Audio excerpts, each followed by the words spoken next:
Trust small cap, bank of India small cap and Motilal small cap. ये तीन ऐसे small cap funds हैं जिनको देखकर बिल्कुल ऐसा फील नहीं होता कि इंडियन मार्केट जो है अभी किसी परेशानी के बीच से गुजर रही है या पिछले 2 साल से मार्केट्स के अंदर कुछ हुआ नहीं। पिछले 1 साल के दौरान bank of India and Motilal small cap funds ने तो 25% प्लस का ग्रोथ दिखा के दिया है, लेकिन जो ट्रस्ट स्मॉल कैप है इसने तो ऑलमोस्ट 35% का ग्रोथ यहाँ पे ये टच करा। मैं 33 34 हो गया तो मैंने राउंड फिगर में 35 कर दिया।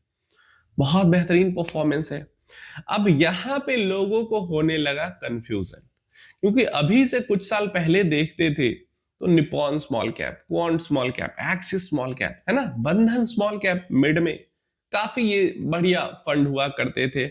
बीच में कभी एचडीएफसी भी ऊपर आता था, कभी डीएसपी भी आता था, कभी एचएसबीसी भी ऊपर आया है। अभी के टाइम पे ये तीन जो फंड्स है जो मैंने बताया आपको, ट्रस्ट, बीओआई और मोतीलाल, ये तीनों बहुत ही फायर, एकदम आग उगल रहे हैं। ऐसी परफॉर्मेंस इन फंड्स के अंदर रही है। अब इसमें ऐसे में क्या हो रहा है कि इन्वेस्टर हो रहे हैं यहाँ पे कंफ्यूज, क्योंकि इन्वेस्टर जिन फंड्स को अच्छा समझते थे वो तो अभी अच्छा कर नहीं पा रहे, वो तो नीचे जा चुके हैं। और जो फंड्स नए आए हैं वो, मतलब अगर मोतीलाल और हम ट्रस्ट की बात करें तो वो 1 साल पुराने फंड्स ही हैं। एक बैंक ऑफ इंडिया है जो कि 5 साल से पुराना है। मतलब बैंक ऑफ इंडिया और जो बंधन है ये दोनों आप कह सकते हो एक टाइम पीरियड के फंड्स है, और मोतीलाल और ट्रस्ट है ये दोनों एक टाइम पीरियड के फंड है ना। अभी के कुछ टाइम पीरियड पहले तक बंधन भी फायर ही, एकदम आग ही उगल रहा था, अभी वो भी थोड़ा डाउन हुआ है।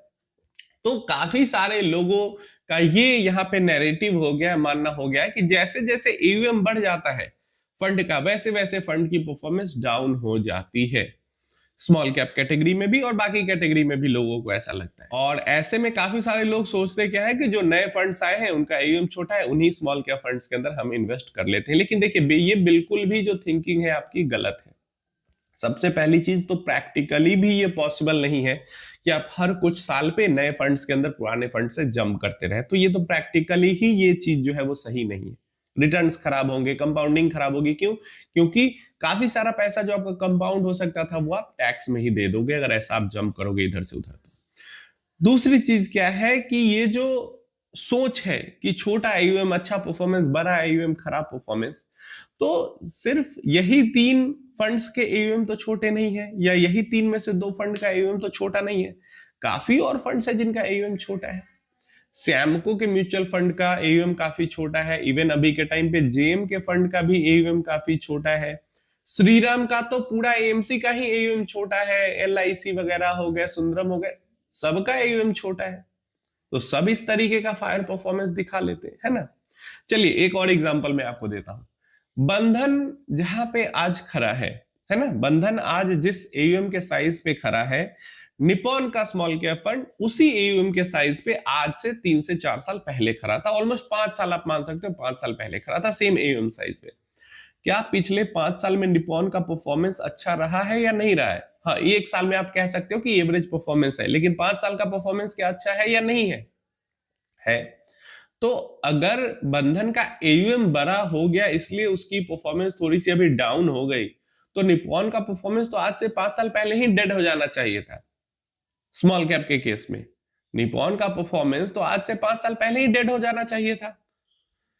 और एसबीआई के स्मॉल कैप 2020 तक काफी बढ़िया परफॉर्मेंस था, उसके बाद से उसकी परफॉर्मेंस डाउन चल रही है।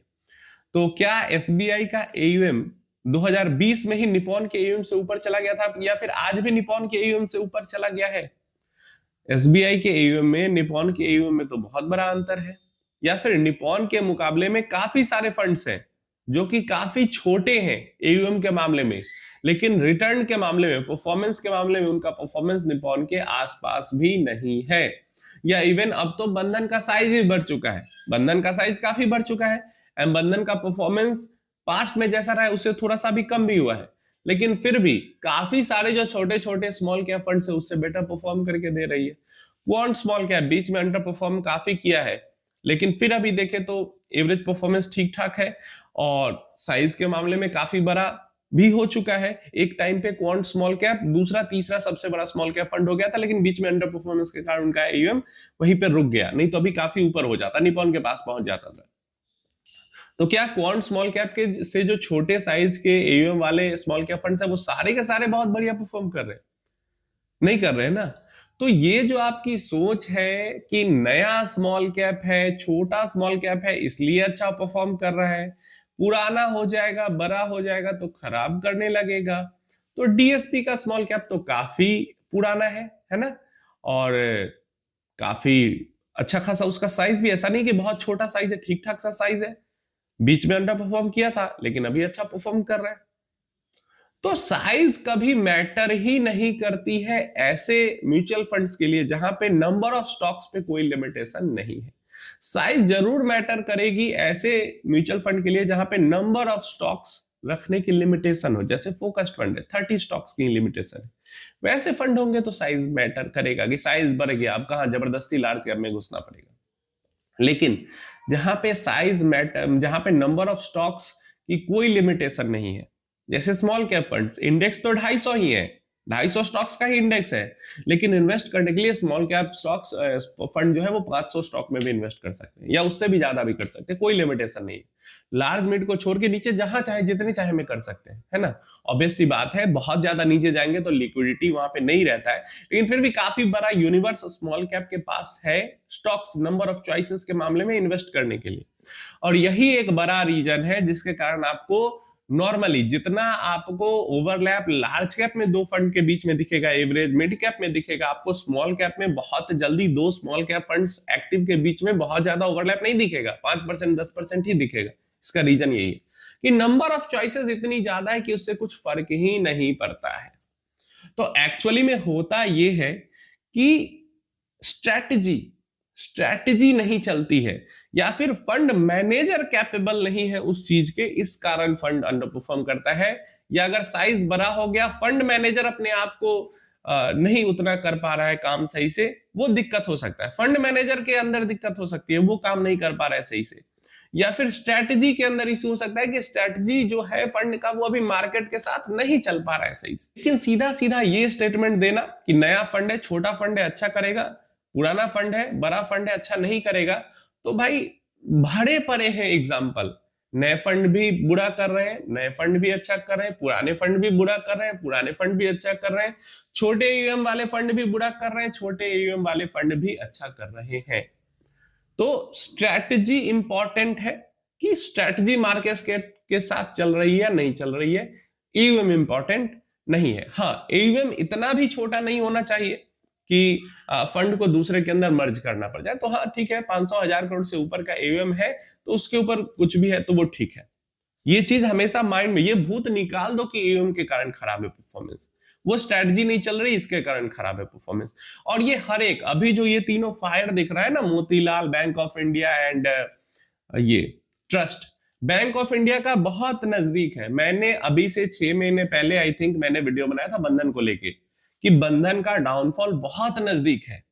और ये कोई निगेटिव वीडियो बंधन के बारे में नहीं था, ये आपको बताने के लिए था कि आप अपनी एक्सपेक्टेशन, मतलब घोड़े पे लगाम लगाओ तो एक्सपेक्टेशन को नीचे रखे।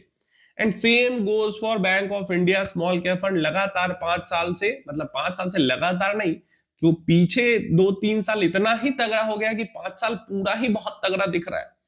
तो उसका भी डाउनफॉल नजदीक है और जल्दी ही उसके अंदर भी अंडर परफॉर्मेंस आएगी, जैसे कि बंधन के अंदर आई, जैसे कि निप्पॉन के अंदर, क्वांट के अंदर, दूसरे जितने भी फंड्स हैं सबके अंदर आती है, उसके अंदर भी आएगी।